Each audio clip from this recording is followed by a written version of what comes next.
Rate ਬਿਹਤਰ ਸੀ। ਅੱਛਾ ਪਹਿਲੇ ਨਾਲੋਂ ਹੁਣ ਕੋ ਵਪਾਰੀ ਜ਼ਿਆਦਾ ਮਾਰਕੀਟ ਚ ਆ ਗਏ ਨੇ। ਹਾਂ ਅੱਗੇ ਮੈਨੂੰ ਇੱਕ ਦੋਸਤ ਮਿਲਿਆ ਹੈ, ਉਹ ਐਕਸਪੋਰਟ ਵਾਲਾ ਹੈਗਾ ਸੀ। ਅੱਛਾ ਦੜਾਂ ਲਾ ਤੇ ਲੋਕ ਜਿਹੜੇ ਬੈਠੇ ਹਨ ਬਿਲਕੁਲ ਉਹਨਾਂ ਨੂੰ ਕੀ ਮਸ਼ਵਰਾ ਇਹਨਾਂ ਚਿਰ ਦੇਈਏ? ਇੰਤਜ਼ਾਰ ਕਰ ਲਿਆ ਨੇ, ਹਾਂ। ਕੁਝ 4-5 ਦਿਨ ਹੋਰ ਇੰਤਜ਼ਾਰ ਕਰ ਲਵਾਂ। ਅੱਛਾ 4-5 ਦਿਨਾਂ ਚ ਬਿਹਤਰ ਹੋ ਜਾਸੀ। ਇਹ ਕਿੰਨੇ ਮਹੀਨੇ ਹੋ ਗਏ ਨੇ ਇੱਥੇ ਆਪਾਂ ਦੜਾਂ ਲਾਈਆਂ ਹੋਈਆਂ ਨੇ? 4 ਮਹੀਨੇ ਹੋ ਗਏ 4 ਮਹੀਨੇ। ਜੀ। ਬੜਾ ਸੋਹਣਾ ਤੇ ਸਾਫ਼ ਤੇ ਬਿਹਤਰੀਨ ਮਾਲ ਪਿਆ ਸੀ, ਕਿਸੇ ਕਿਸਮ ਦਾ ਜੇ ਇਹਨੂੰ ਕੋਈ ਮਸੈਲ ਨਹੀਂ ਸੀ।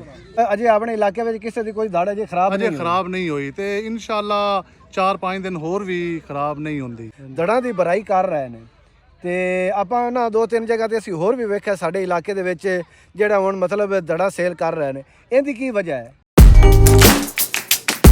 अस्सलाम वालेकुम बेलियो दोस्तों, की हाल चाल है?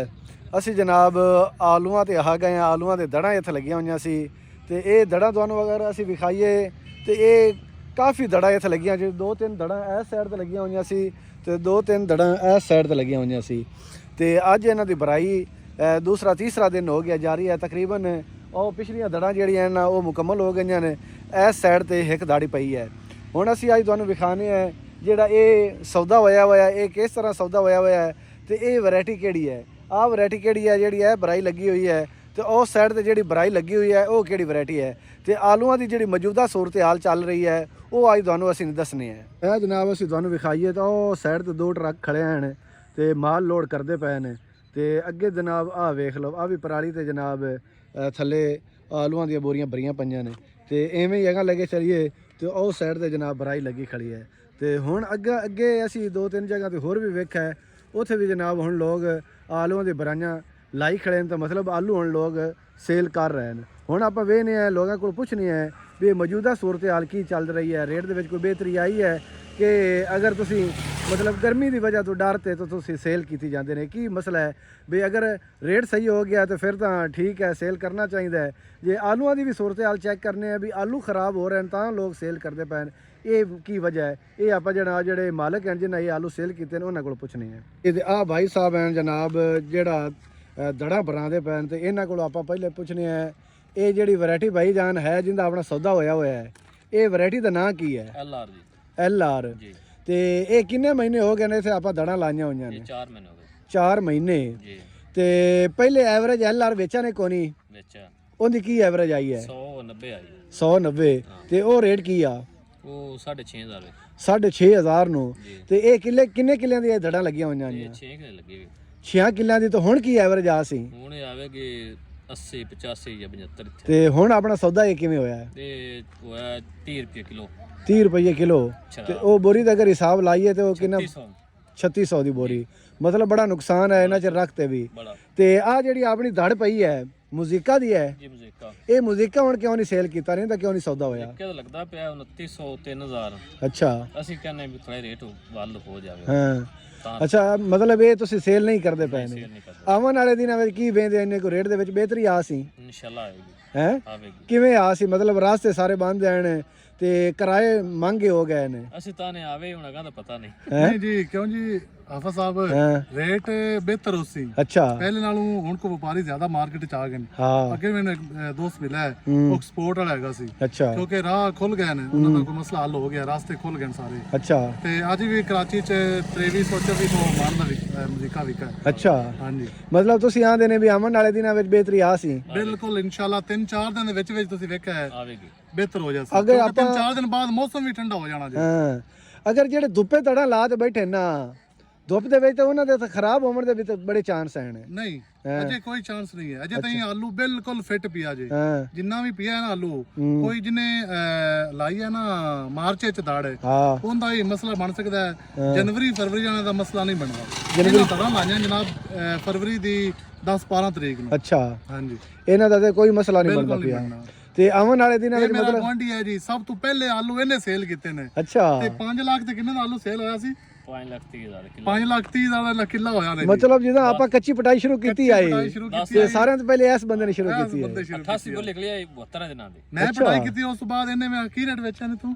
5,000 ਦੀ। 5,000 ਨੂੰ ਇਹਨੇ ਵੇਚਿਆ ਹਾਂ ਤੇ 100 ਪਲੱਸ ਬੋਰੀ ਇਹਦੀ ਨਿਕਲੀ ਆਈ। ਅੱਛਾ ਆਪਾਂ 7200 ਨੂੰ ਵੇਚਿਆ ਤੇ ਇਹਨੇ 5,000 ਨੂੰ ਵੇਚਿਆ। ਆਪਾਂ ਤਾਂ ਹੁਣ ਸਾਰੇ ਮੁਕੰਮਲ ਕਰ ਲੈਣ ਤੇ ਇਹ ਵੇਲੀ ਵੇਖ ਲੈ ਅਜੇ ਵੀ ਚੱਸ ਲੈਂਦਾ ਪਿਆ ਨੇ। ਚੱਸ ਲੈਂਦਾ ਪਿਆ ਤੇ ਮੁਜ਼ੀਕਾ ਨਹੀਂ ਵੇਚਦਾ ਪਿਆ ਤਾਂ ਮੈਂ ਉਡੀਕਦਾ ਪਿਆ ਚਾਸ ਤਾਂ ਨਾ ਵੇ ਤੇ ਵਿਚਾਸ ਆਲੂਆਂ ਦੀ ਮਤਲਬ ਮੌਜੂਦਾ ਜਿਹੜੀ ਸੂਰਤ ਹਾਲ ਚੱਲ ਰਹੀ ਹੈ, ਅਗਰ ਮੁਜ਼ੀਕਾ ਦੀ ਅਗਰ ਗੱਲ ਕਰੀਏ ਤੇ 28-2900 ਰੇਟ ਹੈ ਹਾਂ 2900 ਤੇ ਸਾਂਟੇ ਦਾ ਕੀ ਰੇਟ ਚੱਲਦਾ ਪਿਆ? ਸਾਂਟਾ ਅੱਜ ਵੀ 3900 ਤੱਕ 4000 ਤੱਕ ਸੇਲ ਹੁੰਦੇ ਪਏ ਨੇ ਹਾਂ। ਪਲਾਂਟ ਪਾਸ। ਅੱਛਾ। ਦੇਖਾ ਵੀ ਜਿਹੜਾ ਪਲਾਂਟ ਪਾਸ ਹੈ ਨਾ ਉਹ 33-3400 ਨੂੰ ਵਿਕਦਾ ਪਿਆ ਜੀ। ਅੱਛਾ ਹਾਂਜੀ ਤੇ ਤੁਸੀਂ ਸਮਝਦੇ ਨੇ ਵੀ ਆਮਨ ਵਾਲੇ 3-4 ਦਿਨਾਂ ਦੇ ਵਿੱਚ ਬਿਹਤਰੀ ਆ ਬਿਹਤਰੀ ਜਾਵੇ? ਆ ਸੀ, ਜ਼ਿਆਦਾ ਨਾ ਰੇਟ ਵਧਾ ਤੇ 300-400-500 ਰੁਪਇਆ ਤਾਂ ਲਾਜ਼ਮੀ ਵੱਧ ਜਾਸੀ। ਜਿਹੜੇ ਮਤਲਬ ਅਜੇ ਦੜਾਂ ਲਾ ਤੇ ਲੋਕ ਜਿਹੜੇ ਬੈਠੇ ਹਨ ਬਿਲਕੁਲ ਉਹਨਾਂ ਨੂੰ ਕੀ ਮਸ਼ਵਰਾ ਇਹਨਾਂ ਚਿਰ ਦਈਏ? ਇੰਤਜ਼ਾਰ ਕਰ ਲਿਆ ਨੇ, ਹਾਂ। ਕੁਝ 4-5 ਦਿਨ ਹੋਰ ਇੰਤਜ਼ਾਰ ਕਰ ਲਵਾਂ। ਅੱਛਾ 4-5 ਦਿਨਾਂ ਚ ਬਿਹਤਰ ਹੋ ਜਾਸੀ, ਕਿਉਂਕਿ ਹੁਣ ਇਸ ਟਾਈਮ ਕਿਰਾਇਆ 1200 ਰੁਪਇਆ ਬੋਰੀ ਤੇ ਹੈ। ਅੱਛਾ ਹਾਂਜੀ ਕਿਰਾਇਆ 1200 ਬੋਰੀ ਤੇ ਕਿਰਾਇਆ ਕਰਾਚੀ ਦਾ, ਅੱਛਾ ਤੇ ਇਹ ਸਿਰਫ ਰਾਸਤੇ ਬੰਦ ਹੋਣ ਦੀ ਵਜ੍ਹਾ ਤੋਂ। ਹਾਂ ਅਗਰ ਇਹ ਮਤਲਬ ਰਾਸਤੇ ਖੁੱਲ ਜਾਂਦੇ ਹਨ, ਜਿਹੜਾ 1200 ਕਿਰਾਇਆ ਇਹ 600 ਵੀ ਕਿਰਾਇਆ ਹੋਵੇ, 700 ਕਿਰਾਇਆ ਹੋਵੇ, ਪਹਿਲੇ 400 ਹੈਗਾ ਸੀ ਬੋਰੀ ਤੇ ਕਿਰਾਇਆ। ਹਾਂ ਮਤਲਬ 4-500 ਦਾ ਫਰਕ ਨਿਕਲ ਸਕਦਾ ਹੈ। ਹਾਂਜੀ ਚਲੋ ਵੇਖਨੇ ਆ ਵੀ ਕੀ ਬਣਦਾ ਹੈ ਆਉਣ ਵਾਲੇ ਦਿਨਾਂ ਵਿੱਚ। ਚਲੋ ਹੁਣ ਆਪਾਂ ਮਸ਼ਵਰਾ ਇਹ ਦਿੰਨੇ ਆ 3-4 ਦਿਨ ਹੋਰ ਚਲੋ ਸਾਡੇ ਆਖਣ ਤੇ ਉਡੀਕ ਲਓ, ਜਗਾ ਵੇਖਨੇ ਆ ਵੀ ਕੀ ਸੋਚ ਹਾਲ ਖਰਾਬ ਹੀ ਬਣਦੀ ਨਹੀਂ ਹੈ। ਹੁੰਦਾ, ਨਹੀਂ ਬਣਦਾ ਹੁੰਦਾ। ਬਿਹਤਰ ਬੈਨ ਅਜੇ। ਇਹ ਜਨਾਬ ਧੜ ਪਈ ਹੈ ਮੁਜ਼ੀਕਾ ਦੀ, ਤੇ ਇਹ ਕਿੰਨੇ ਕਿੱਲਿਆਂ ਦੀ ਹੈ? ਇਹ ਮੁਜ਼ੀਕਾ ਦੀ ਧੜ ਕਿੰਨੇ ਕਿੱਲਿਆਂ ਦੀ ਹੈ? ਇਹ ਜੀ ਪਈ ਹੈ 10 ਕਿੱਲੇ। ਇਹ 10 ਕਿੱਲੇ ਦੀ ਜਨਾਬ ਆ ਧੜ ਪਈ ਹੈ। ਤੋਂ ਅਗਾਂ ਤੇ ਜਿੰਨਾ ਪਾਦੋ ਤੰਬੂ ਲੱਗਾ ਖੜਾ ਹੈ, ਬੀ ਇਹਦੇ ਵੀ ਨਿਕਲਿਆ ਹੋਇਆ, ਖਾਲੀ ਰਾਸ਼ਨ ਪਿਆ ਹੈ। ਇਹ ਰਾਸ਼ਨ ਜਨਾਬ ਇਹਦੇ ਵਿੱਚ ਪਿਆ ਹੈ। ਬਾਕੀ ਉਹਨਾਂ ਦਾ ਜਨਾਬ LR ਹੈਗਾ ਸੀ, ਉਹਨਾਂ ਉਹਦਾ ਸੌਦਾ ਕਰ ਲਿਆ ਤੇ ਉਹ ਟਰੱਕ ਲੱਗੇ ਖੜੇ ਨੇ, ਉਹ ਜਨਾਬ ਮਾਲ ਲੋਡ ਕਰਦੇ ਪਏ ਨੇ। ਜਨਾਬ ਅਗਰ ਦੋਨੋਂ ਅਸੀਂ LR ਵਿਖਾਈਏ ਤੇ ਬਿਲਕੁਲ ਠੰਡਾ ਤੇ ਸਾਫ਼ ਤੇ ਬਿਹਤਰੀਨ ਪਿਆ ਸੀ। ਇਹ ਜਨਾਬ ਇਹਦੀ LR ਦੀ ਸੂਰਤ ਹਾਲ ਸੀ ਜਿਹੜੀ ਅਸੀਂ ਤੁਹਾਨੂੰ ਅੱਜ ਵਿਖਾਈ ਹੈ। ਬੜਾ ਸੋਹਣਾ ਤੇ ਸਾਫ਼ ਤੇ ਬਿਹਤਰੀਨ ਮਾਲ ਪਿਆ ਸੀ, ਕਿਸੇ ਕਿਸਮ ਦਾ ਜੇ ਇਹਨੂੰ ਕੋਈ ਮਸੈਲ ਨਹੀਂ ਸੀ। ਤੇ ਇਹ ਸਾਰੀ ਸੂਰਤ ਹਾਲ ਹੈ। ਤੇ ਉਹ ਬਰਾਈ ਲੱਗੀ ਖੜੀ ਹੈ, ਉਹ ਸਾਰੇ ਜਨਾਬ ਇਹ ਤੋੜੇ ਲੱਗੇ ਪਏ ਨੇ ਤੇ ਉਹ ਸਾਈਡ ਤੋਂ ਟਰੱਕ ਲੋਡ ਕਰ ਰਹੇ ਮਾਲ। ਤੇ ਇਹ ਸੂਰਤ ਹਾਲ ਜਨਾਬ ਆਲੂਆਂ ਦੀ ਚੱਲ ਰਹੀ ਸੀ। ਮੌਜੂਦਾ ਸੂਰਤ ਹਾਲ ਮਤਲਬ 28-2900 ਮੁਜ਼ੀਕਾ ਦਾ ਰੇਟ ਹੈ ਤੇ LR ਦਾ 3600 ਰੇਟ ਹੈ, ਤੇ ਜਿਹੜਾ ਸਾਂਟੇ ਹੈ ਉਹਦਾ ਕੋਈ 3900 ਰੇਟ ਹੈ। ਤੇ ਲੋਕ ਹੁਣ ਵੈਸੇ ਨਾ ਗਫੂਰ ਅਹਿਮਦ ਦੜਾਂ ਦੀ ਬਰਾਈ ਕਰ ਰਹੇ ਨੇ, ਤੇ ਆਪਾਂ ਨਾ 2-3 ਜਗ੍ਹਾ ਤੇ ਅਸੀਂ ਹੋਰ ਵੀ ਵੇਖਿਆ ਸਾਡੇ ਇਲਾਕੇ ਦੇ ਵਿੱਚ ਜਿਹੜਾ ਹੁਣ ਮਤਲਬ ਦੜਾ ਸੇਲ ਕਰ ਰਹੇ ਨੇ। ਇਹਦੀ ਕੀ ਵਜ੍ਹਾ ਹੈ? ਇਹਦੀ ਵਜ੍ਹਾ ਹੈ ਜੀ ਗਰਮੀ ਬਹੁਤ ਜ਼ਿਆਦਾ ਹੈ। ਹਾਂ 40-41 ਟੈਂਪਰੇਚਰ ਹੈ, ਲੋਕ ਡਰ ਗਏ ਨੇ। ਅੱਛਾ ਮਾਤਾ ਗਰਮੀ ਚ ਖਰਾਬ ਨਾ ਜਾਵੇ, ਜ਼ਿਆਦਾ ਖਰਾਬ ਨਾ ਹੋ ਜਾਵੇ, ਤੇ ਇਸ ਅਸੀਂ 3000 ਤੋਂ ਵੀ ਜੱਸ ਹੈ। ਤੇ ਮਤਲਬ ਅਜੇ ਆਪਣੇ ਇਲਾਕੇ ਵਿੱਚ ਕਿਸੇ ਦੀ ਕੋਈ ਦੜ ਅਜੇ ਖਰਾਬ ਨਹੀਂ ਹੋਈ, ਤੇ ਇਨਸ਼ਾਅੱਲਾ 4-5 ਦਿਨ ਹੋਰ ਵੀ ਖਰਾਬ ਨਹੀਂ ਹੁੰਦੀ। ਮੌਸਮ ਅੱਗੇ ਅੱਜ 41-42 ਹੈ, ਕੱਲ ਥੋੜਾ ਟੈਂਪਰੇਚਰ ਡਾਊਨ ਹੈ। ਸਵੇਰ ਫਸਟ ਟਾਈਮ ਜਿਹੜਾ ਨਾ ਉਹ ਬੜਾ ਡਾਊਨ ਟੈਂਪਰੇਚਰ ਹੈ, ਤੇ ਅਗਲੇ ਆਉਣ ਵਾਲੇ 3-4 ਦਿਨਾਂ 'ਚ ਮੌਸਮ ਠੰਡਾ ਹੈ। ਚਲੋ ਹੁਣ ਵੇਖਨੇ ਆ ਜਨਾਬ 3-4 ਦਿਨ ਜਾਂ ਦਿਨ ਹੋਰ ਇੰਤਜ਼ਾਰ ਕਰ ਲਓ। ਅਗਰ 3-4 ਦਿਨ ਇੰਤਜ਼ਾਰ ਹੋਰ ਕਰਨੇ ਆ ਤਾਂ 3-4 ਦਿਨਾਂ ਵਿੱਚ ਕੋਈ ਨਹੀਂ ਐਡਾ ਫਰਕ ਪੈ ਜਾਣਾ। ਜੇ ਹੋ ਸਕਦਾ ਜਨਾਬ ਜਿਵੇਂ ਕਿਰਾਇਆਂ ਦੇ ਵਿੱਚ ਕਮੀ ਆ ਗਈ ਤੇ ਰੇਟ ਦੇ ਵਿੱਚ ਵੀ ਇਜ਼ਾਫਾ ਹੋ ਸਕਦਾ ਹੈ, ਕਮ ਅਜ਼ ਕਮ ਜ਼ਿਆਦਾ ਨਾ ਗਿਆ ਤਾਂ 300-400 ਰੇਟ ਦੇ ਵਿੱਚ ਫਰਕ ਆ ਸਕਦਾ ਹੈ।